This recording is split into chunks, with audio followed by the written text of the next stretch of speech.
कैसे किसी क्षेत्रीय पार्टी को नेशनल पार्टी का दर्जा मिलता है।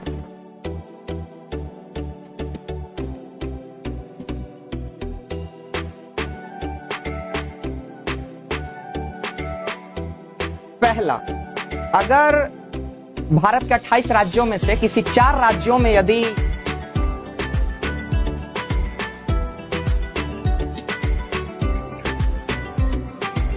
भारत के 28 राज्यों में से यदि किसी भी 4 राज्यों में उस पार्टी को यदि स्टेट पार्टी का दर्जा मिला हो तो इलेक्शन कमीशन के द्वारा उस पार्टी को नेशनल पार्टी का दर्जा दे दिया जाएगा। ये तो पहला कंडीशन हुआ। दूसरा कंडीशन, लोकसभा के 545 सीटों में से कम 2% सीट किन्हीं 3 राज्यों से होने चाहिए। जैसे 2% 545 सीटों का लगभग 11 सीट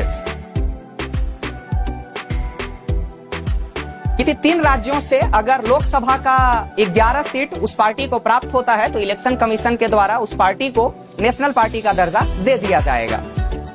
इसमें ध्यान रखने वाली बात है कि 11 सीट वो भी 3 राज्यों से, किसी एक राज्यों से अगर वो 11 सीट रहेंगे या किसी एक राज्यों से 10 सीट और एक राज्यों से 1 सीट, ऐसे काम नहीं चलेगा। तीनों राज्यों से मिलाकर अगर वो पार्टी 11 सीट को प्राप्त कर लेता है तो इलेक्शन कमीशन के द्वारा उस पार्टी को नेशनल पार्टी का दर्जा दे दिया जाएगा। चलिए अब तीसरा,